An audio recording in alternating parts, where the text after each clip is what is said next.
Hello, everyone. I'm Everton de Oliveira, the Professor Água from the Groundwater Project and the Instituto Água Sustentável. Welcome, everyone. On behalf of the Groundwater Project, I would like to thank you all for making the groundwater visible.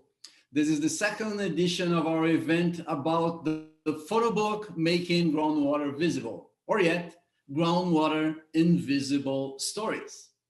Our event is free, completely free, and takes place every Wednesday and Friday throughout March of 2022. Okay? So tell your friends, don't miss it.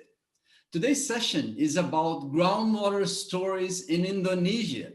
We have the pleasure to bring to you two speakers today. First of them is Juanita Ayala. She holds a BA in Political Science, Peace Research, and Conflict Resolution from Pontificia Universidad Javeriana.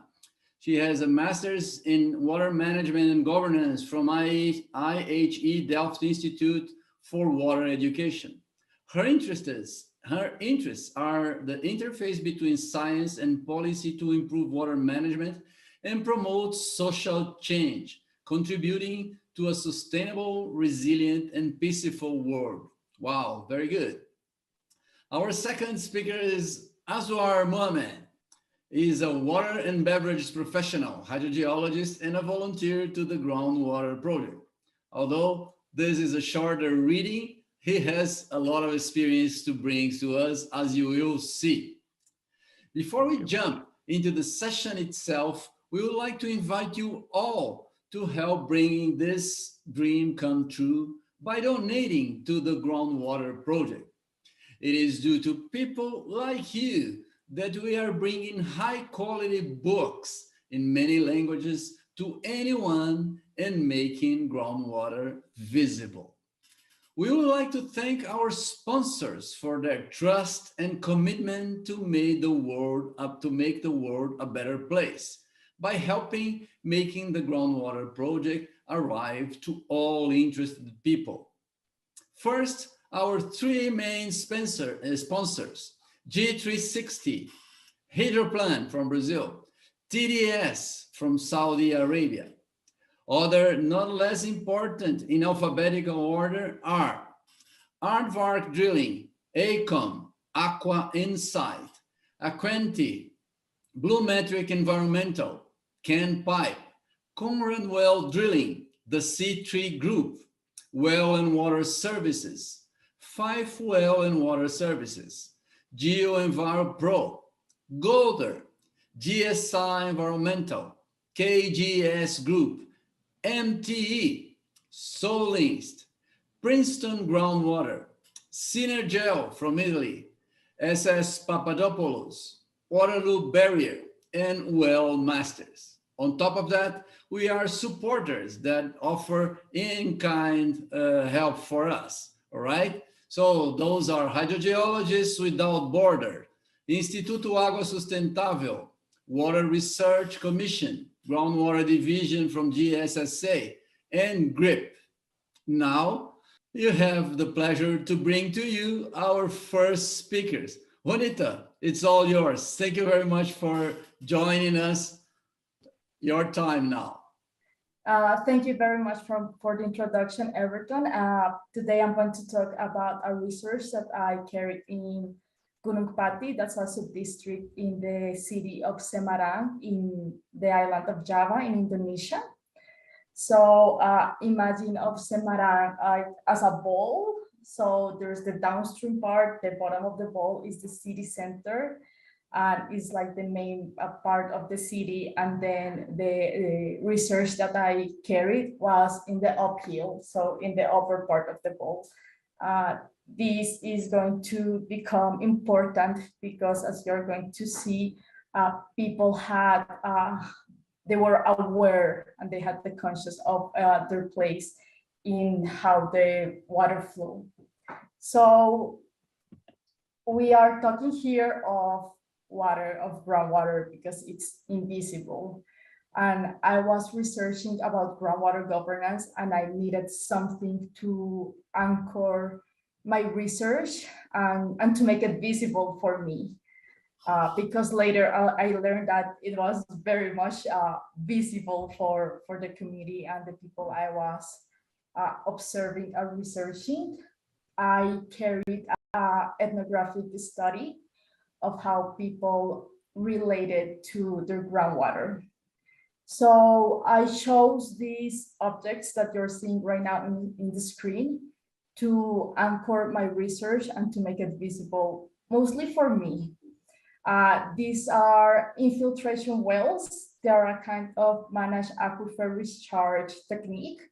And their purpose is to infiltrate rainwater into the soil, basically. And as you can see, they have different shapes, different layouts. Some are decorated with plants, others are still in process of being constructed. And this shows how people related not only to how water flows, but also to the environment. And as you will see, these wells transformed, and they were not only an object to infiltrate water, but they start to gain many other meanings of community, of art, of neighborhood, of caring for the other, of preserving the environment. So groundwater has been addressed from a very technical and scientific and hard science knowledge and perspective, and that's what the image on the left portrays. That's an infiltration well, very perfectly done with numbers, measurements. And on the right is the infiltration wells that the community built. And I refer to these ones as Sumur Resapan, which is actually the translation of infiltration well in Bahasa Indonesia. But I decided to make this distinction because even though the people in the community, I am not going to say that they didn't have this scientific knowledge, but they didn't only rely on the scientific knowledge. They also use their daily knowledge, their daily experience, their practices to relate to the groundwater, to relate to the water cycles, and to build the wells. So it was a very quotidian knowledge. And what I would like to bring up here is when we say that groundwater is invisible, invisible for who? Invisible for which kind of knowledge? For me, I was the scientist in this situation, and I think it was invisible for me. But for the community, it was very much visible, and they were very much aware of what was going on. So because I was doing ethnography, I want to give the voice to the people that I interview. So I have brought some quotes of how they were relating to the groundwater, why they were building these infiltration wells. And so here there is the first quote. This was said by an elementary school teacher and activist. And he says that by building these infiltration wells, he's helping the rainwater to get inside the soil. So the natural spring that comes out from the earth doesn't die out because of the lack of water. And he's trying to have rainwater to try to help keep the spring stay alive. So he's very much aware that the dry season is getting more intense as time passes, and he wants to do something about it. And he knows that by trying to infiltrate water and by affecting how this groundwater flows, he will help the spring stay alive just by using his empirical knowledge and his quotidian experience and by observing his environment. Another neighbor said, I have a sense of concern about it, especially in water, where humans really need water, clean water, I mean. As for this one, sometimes we take it for granted. So he's talking clearly about water conservation, about groundwater conservation. There's a huge problem in the city center of Semarang where groundwater is being over abstracted by industry, the water provider is very inefficient. 40% of losses of the groundwater that the water provider is abstracting to provide to the households is being lost. And here this neighbor has this sense of like, okay, I can do something for my community. I can help infiltrate water. This community didn't rely on the official water provider. Instead, they rely on shallow wells. So for them, if they infiltrate water during the rainy season, they will somehow ensure that their shallow wells will have water during the dry season. So, I mean, they don't need to be hydrogeologists to understand the groundwater flows. There was another cultural center owner, an activist. This person was very active. He owned a cafe and he did meetings with their neighbors. He always advocates for the care for the environment. I spent many hours in that cafe and that was an amazing experience. I learned so much from this community. And he says, we can always take things from nature without giving it back again to them. So the nature will be more sustainable, and one of the important things is water. And here, what I want to highlight is how he feels like there's a symbiosis between the community and the environment and what the environment provides to them. And Semarang City is very noisy, very hot, but this part, Gunung Pati, in the uphill is quiet. You have a lot of nature, you have a lot of trees. He has lived in this community for many, many years now, and he has seen how the environment is changing. There are less trees, the dry season is more intense, and he felt extremely nostalgic about this. So one of his motivations to affect groundwater flows, to infiltrate water, was to preserve this peaceful environment full of nature, full of greenness. And that's how, for me, groundwater, like not for me, and after observing and interacting with these people and learning from them, you can see that groundwater is not only about data, about measurements, but it becomes also about preserving the environment for perhaps a spiritual reason, for your emotional well-being. And that's a completely different approach that the traditional scientific hard data groundwater approach that we have. Another quote from another neighbor and activist is, we do hope that the water we have stored in our property could be at least be distributed to our neighbor, people living next door. Then when our neighbors receive water from us, it could be redistributed to us again. When we have many water catchment areas, then the water storage mechanisms start to work. And what I want to highlight in this quote is that people are not only thinking on their own personal benefit by building these sumur resapan, these infiltration wells, but they are also thinking on the well-being of their community. They are tightening the community networks and relations. They are thinking about how can they build a more flourishing, if you may say, community. And they're caring for others that they don't know, because they know where the water is going to be infiltrated, of course, in the well that they are building, in the infiltration well that they are building, but they don't know for sure how this water is going to flow in their underground. So they're just doing it for the care for others and for the environment. And that's a totally different perspective about caring. The head of the village said, if the area floods here in uphill Semarang, then Semarang will have been sunk. And that's why I brought at the beginning that it's very important to understand like the bold kind of shape that Semarang has between uphill and downhill, because people uphill are very much aware that if the water doesn't infiltrate, then the volume of the floods is going to be harder. And of course, if there's only one well, it probably is not going to affect that much the volume. But then they're trying to replicate this initiative, and they're trying to do it in other villages uphill.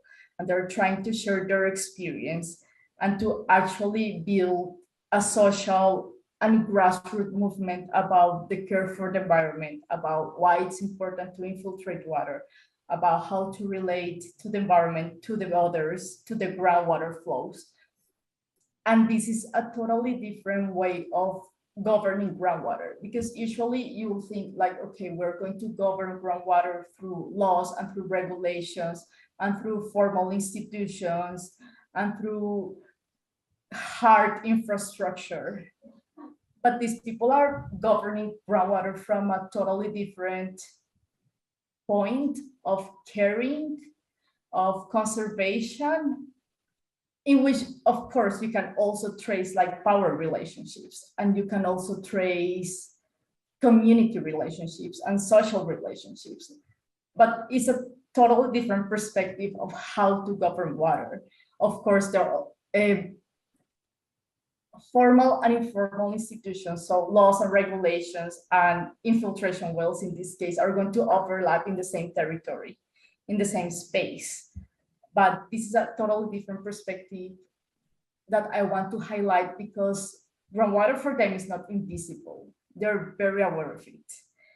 And they do it from not only from a point of caring, but from a point of community, that we need to be aware if we want to preserve groundwater, not only in Indonesia, but everywhere.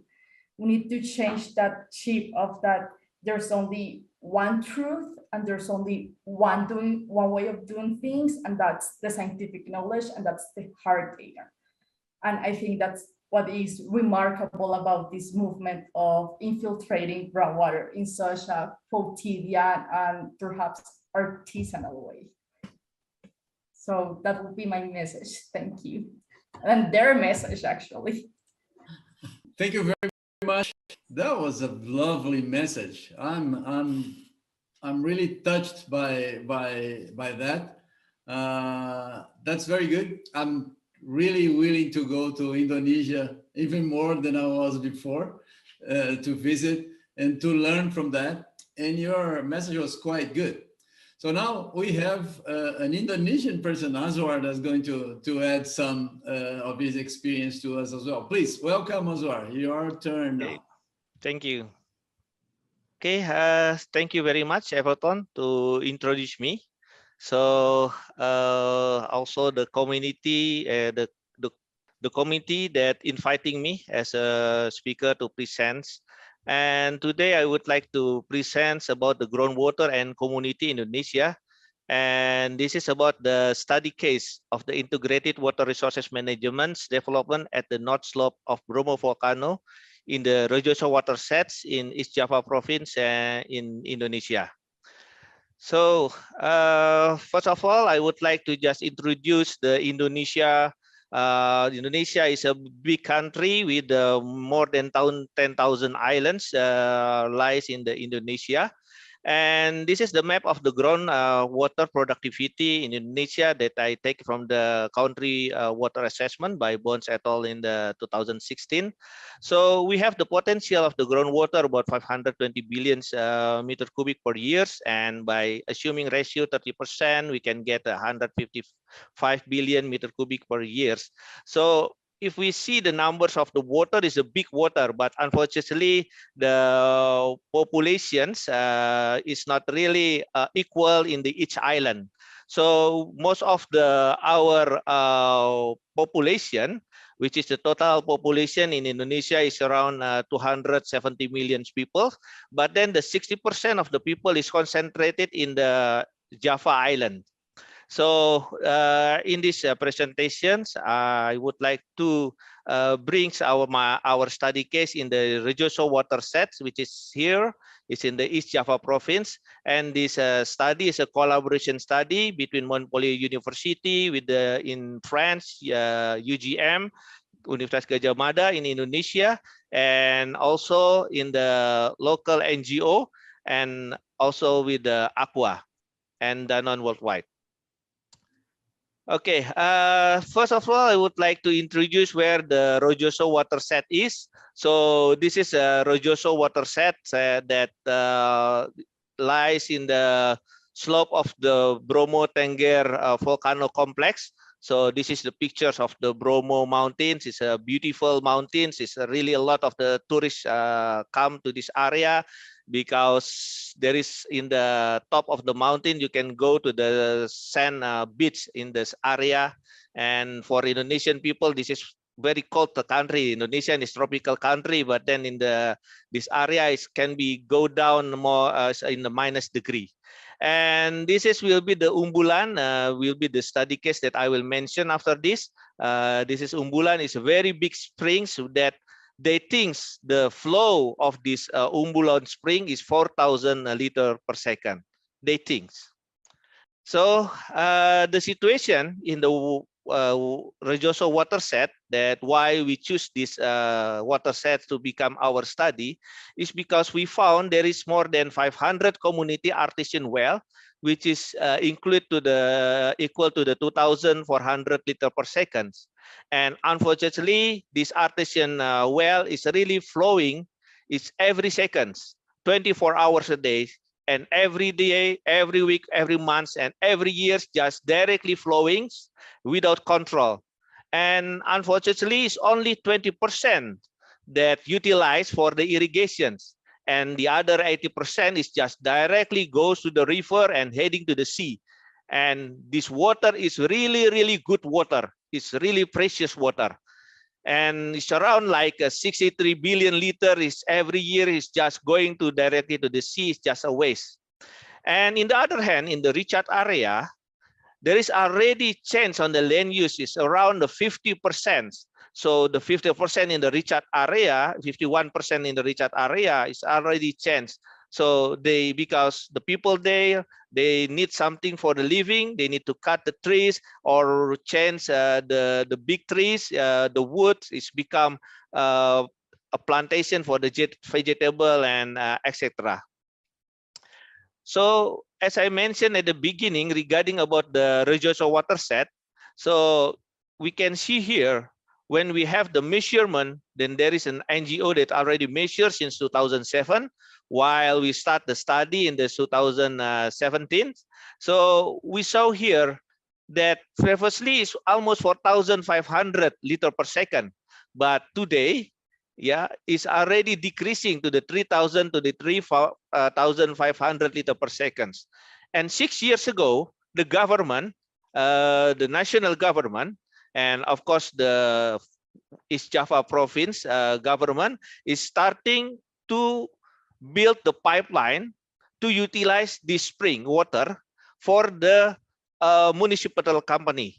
So for the clean water for the 4 cities in the East Java is around approximately for the 1.3 million people. And the target from them 6 years ago is about 4,000 liters per second. And today they already start running in the operations and the flow is not there. It's not even 4 liters per second because they're still using the previous data is more than 4,000 liters per second. But today actually it's already 3,500 liters per second. So this one, then yeah, they need to reduce because they need also to share for the irrigation, something like that. But they already invest around more than 90 kilometers of pipeline to bring the water to the city. So there is a challenge here. So we know already the challenge that there is a very lack of the groundwater scientific data. And there is also the awareness of the groundwater condition is not there yet. We have already there in the Rejoso water set, there's management for the water set. It's led by the authority, but it's still not optimum yet. and there is no clear regulation on the groundwater utilization. And last but not the least, no comprehensive program for all stakeholders at the water set. So that's why we try to come with a solution. We try to come to answer first about the understanding about the water set itself. So we conducted the comprehensive and also comprehensive social and economic study. And this one is to answer is what? Because the people, the community will ask us, what do you want to do? And why we need to do it? And who will involve in this one? And how? And where? And last but not the least, this is more important, is what benefit for me? Because our basic, we trust that the conservation, the water set preservation, it will not work if we don't do with the community base. So that's why after we get not really finish the comprehensive hydrological study, social economic study, but in the middle of that one, we try to get the quick win because we are running of time, as you see in the my first graphic, that the flow of the spring umbulan is really, it's not stoppable, it's just continue to decrease. So we need to have the really directly the quick win. We need to move very quick. So first is the quick win is about the community development. We try to have directly to stop them to cut the trees.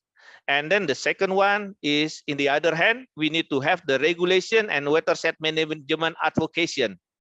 So as the action, we go for the stepstone for the action is the multi-stakeholder forum based on the governor decree, because this is really our base for the legally to start the water management system in the Rejoso watershed.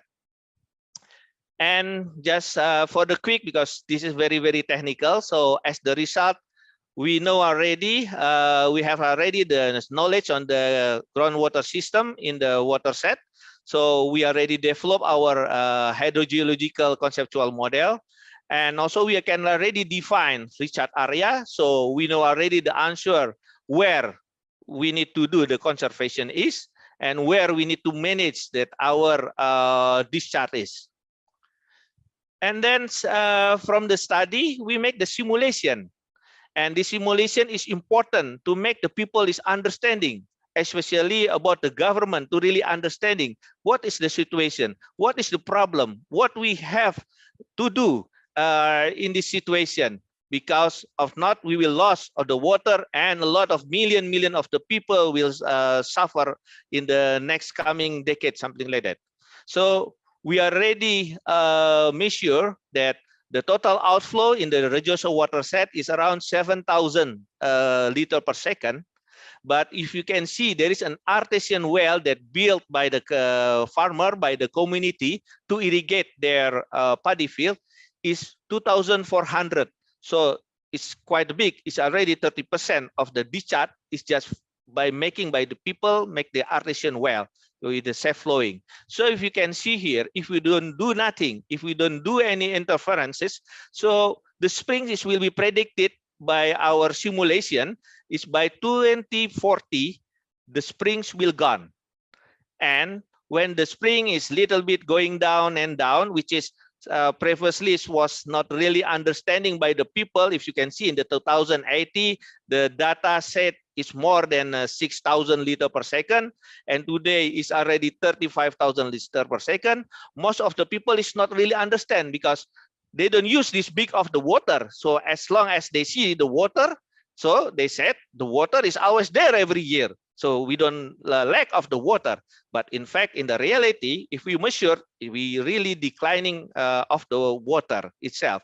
So by the time when the springs will decrease, they will make another drilling to get the artesian well, because it's only cheap by 30 meters. You can already get the safe flowing well.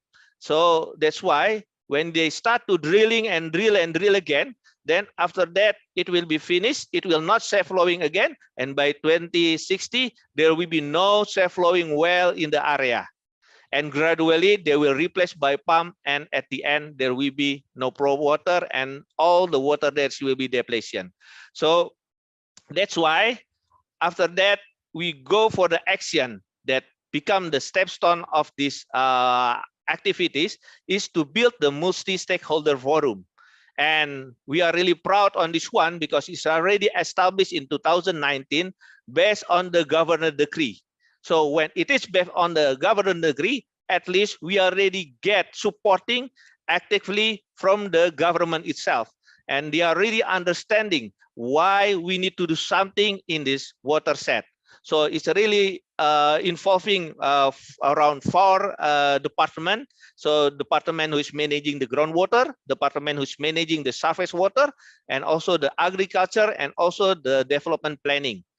And in the other hand, it is about the stakeholder, and we try to review, because previously we already have the farmer union on the water user, but unfortunately they are already, I can say, it's really not active, so it's just the name. So we try to review again, and also we try to build the community, because we will do the water preservation there for in the community base, and also really to take all the private sector to join us, to really understanding, to really aware, not just for the community, but the private sector is also, we need it, because they taking the water for the business, so they need to responsible for this one to put it back again, the water on the water set.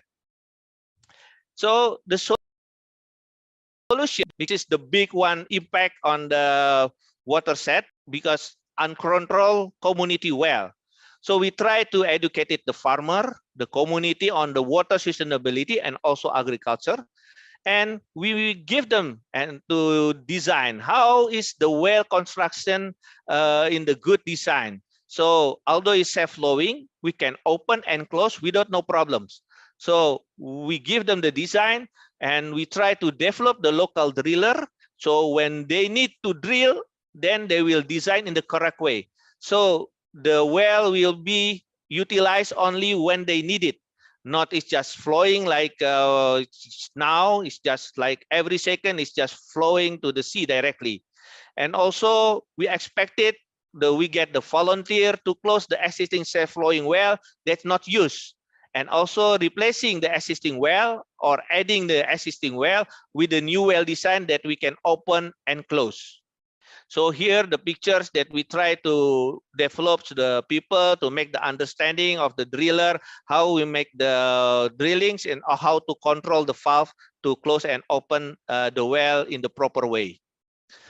So this is the achievement at the beginning of the achievement. So we successful to establish the multi-stakeholder forum. And then as the quick win, we can already involve around 106.6 hectare, 174 farmers, 7 villages to joining pay for ecosystem service. And in that time also, as I mentioned at the beginning, what's the benefit for me? So we just also not just for the pay for the ecosystem, it means they need to plant the trees, they need to take care of the trees until it really grows, and they will not cut the trees. And then the second one is to increase their income. So because they also, most of them is potato farmers, so then they get already now is 40% the revenue increment per hectare for the potato planting. So now they have more income, they don't need to cut any trees anymore. And by having this the trees planting, so we already measured that we already can get increase between 0.5 to 1% of the infiltration rate increase, and also the runoff decrease between 1.5 to 2%.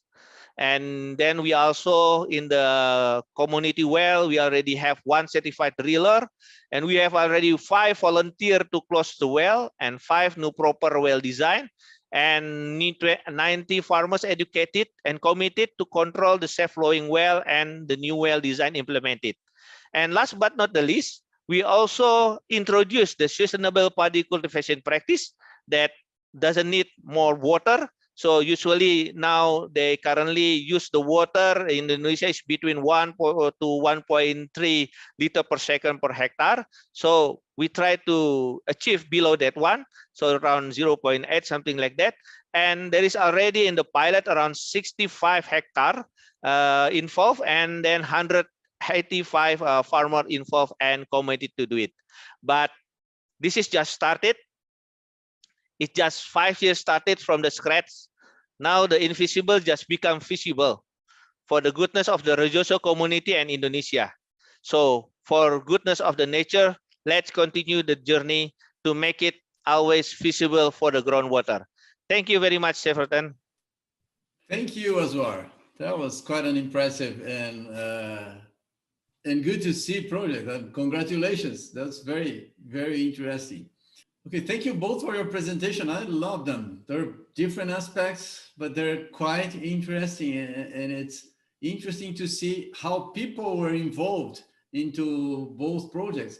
And I was touched by Juanita's story. It was very interesting. I loved it.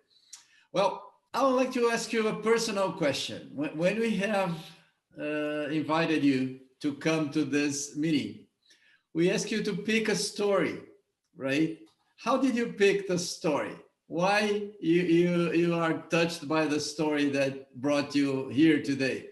Because we wanted to make groundwater visible, but in a way that people understand. And I see that you correctly grabbed our message. So how did you pick your story? Juanita first, go. Well, I ran into this story by chance.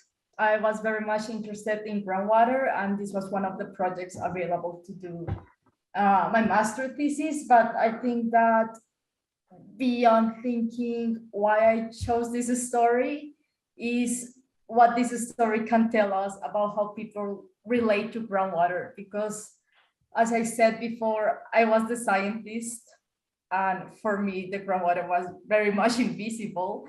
But for the people in the community, it was very much visible, and they trace their social relationships, political relationships, their sense of community, their emotions through this movement of building these infiltration wells, this Resapan, and by relating to others. And that for me was very inspiring. It's a totally different approach to water, to groundwater, to water governance itself. So that was very, very inspiring and touching for me. Thank you very much. You as well. Yeah, thank you. Yeah, I picked this my study case on the Rejoso is because about the groundwater, the area is the most area that I saw that groundwater is just really wasting like that. So it's not really utilized. It's a lot of the water is just going directly to the sea. It's not because naturally, but it is because of the humans.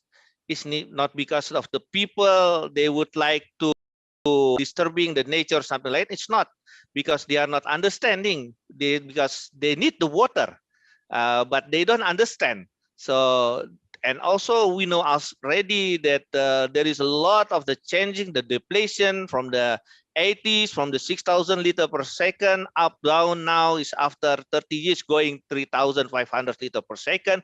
So it's a really, really massive. It's really a case that we need to really do some things on the groundwater, because for them, it's water is water. They don't understand about the groundwater. They cannot make separation between the groundwater, surface water, something like that.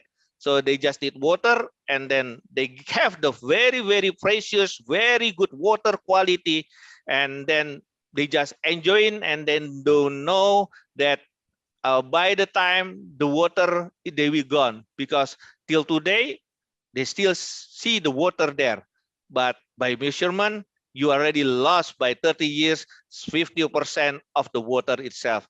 And this is really, really big challenge for us, and to really not just for the community, but also for the government, and to build up the case, to make the understanding of the people, and to lead by the examples. So the peoples will know, and then the people will understanding, because there is a real life the example that the water is not just for some things like for the drinking and extra something like that, but water is really for the all the human, for all the community, for the economic, and also for the welfare of the people.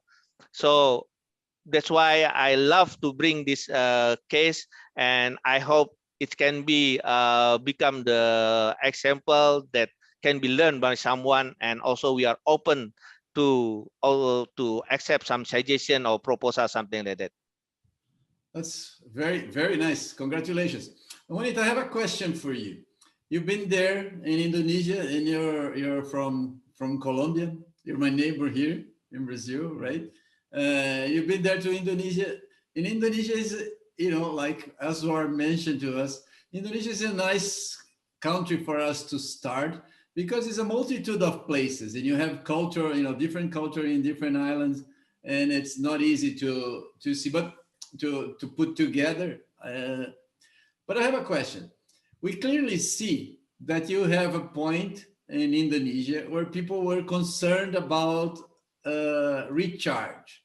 And then we have another situation where people have plenty of water and they don't have to care about recharge because water is there. So there's this problem of abundance that while it is abundant, we don't think.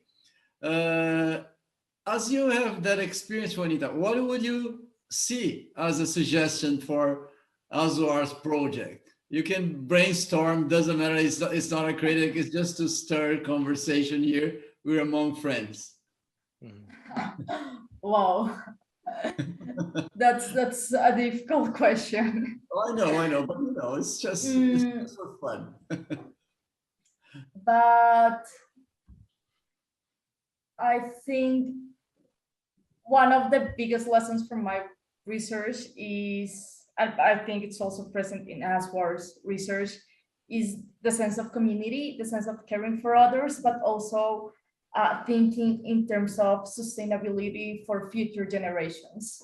So of course, right now we are facing problems of different kinds of water distributions, and we're trying to solve it to survive ourselves.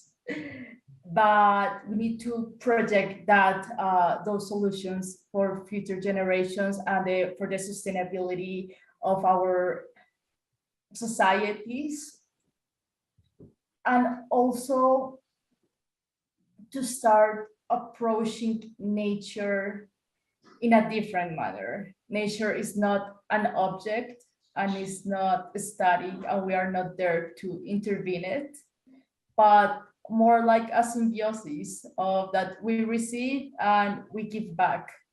So I think I will take those two lessons from my research to as suggestions, I guess. Azwar, I have a question for you because you made an important point that I've been trying to pass along the groundwater project. When we use groundwater, and that's why I asked the question for Juanita, we tend to send water to the ocean, right? Because, well, we use probably more water, we extract more than the needs, you know, the basic needs. And we don't put the water back. So in your study, you have increased the infiltration rate, right? And you have decreased the runoff, you know, the water that doesn't go into the soil again. Yep. Which is quite impressive. So is that a way for us, let's say in the very long run, let's say 200 years, still the water balance for your project is going to need more recharge, isn't it? Yeah. How would we try to manage the culture from Juanita into some larger areas? Because it's not easy. I know it's not an easy answer, but it's just a brainstorming here, please. Yeah.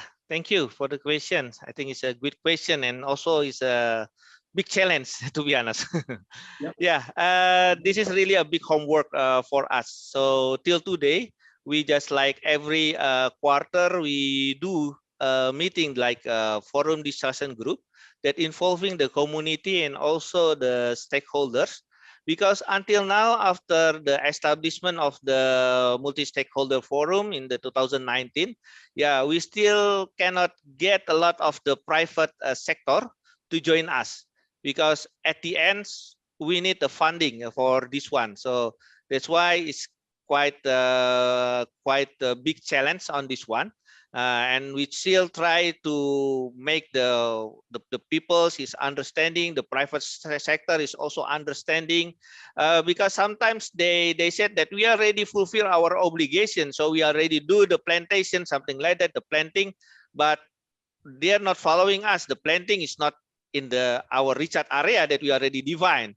So the planting in the other else just for the image of the company, something like that.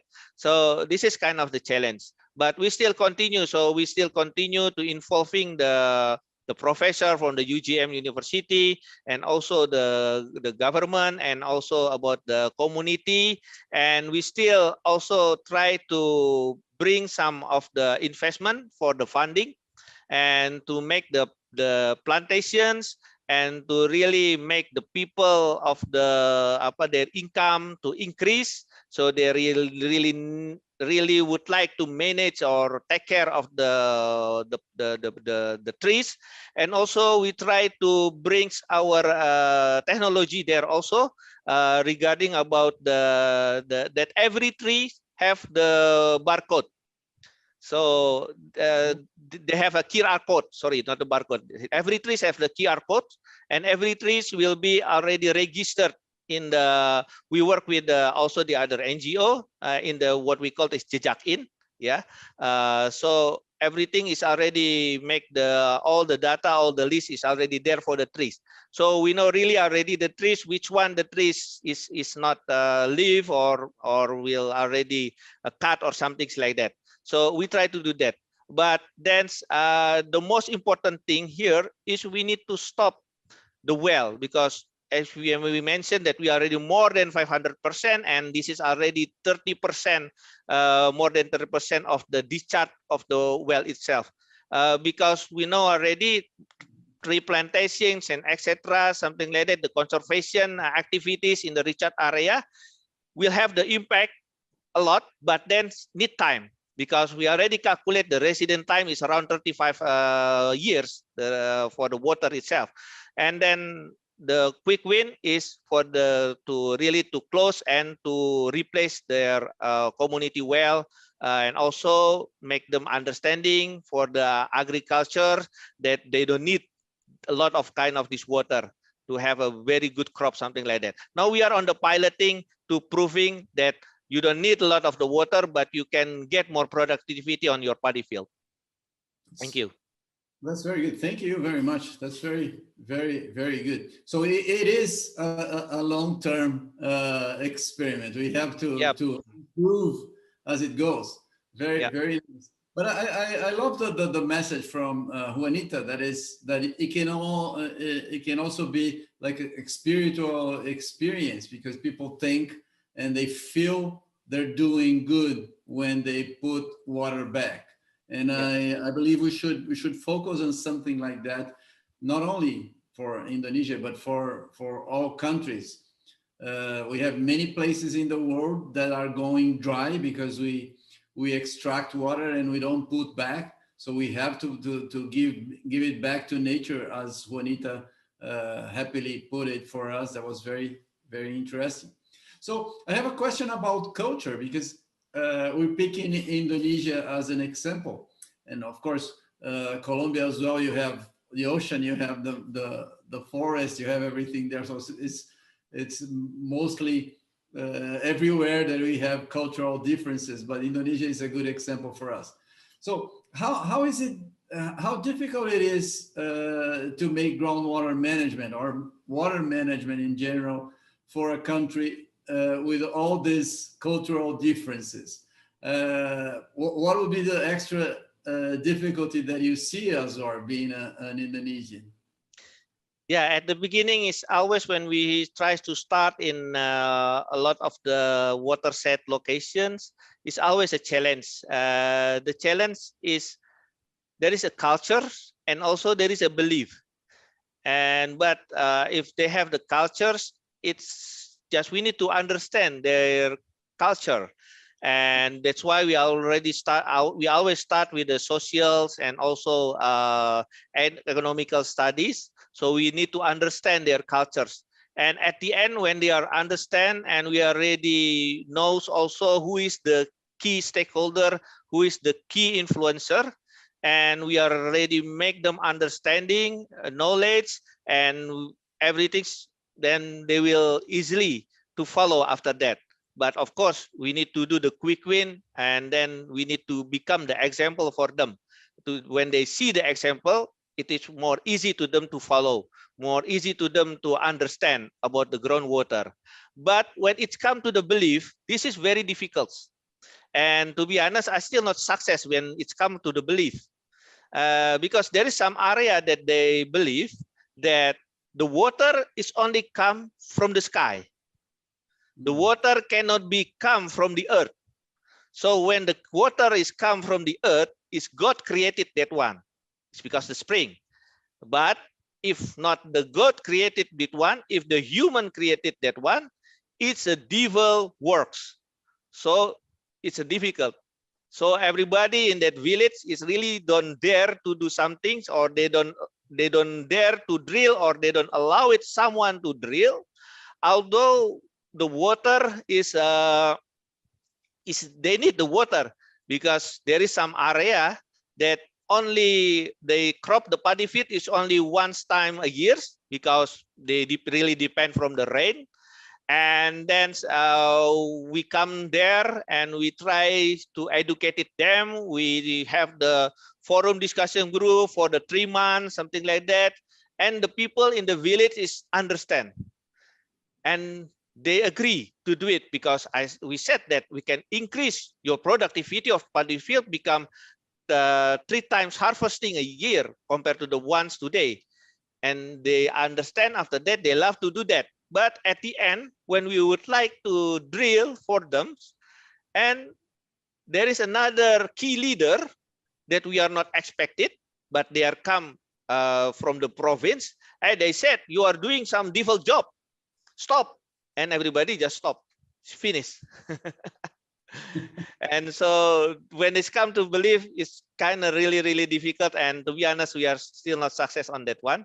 But for the other culture, yes, it is depend on the approach. It's many cultures, but yeah, if we really can understand, we bring the export of the cultures to the area, I think it's really help to solve the problems.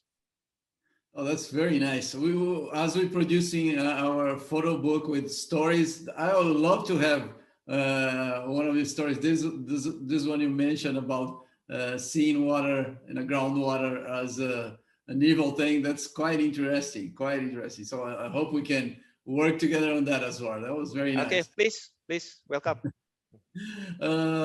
Juanita, well, you know that groundwater is all over the planet, but you came from Latin America, then you were studying in Holland and went to Indonesia.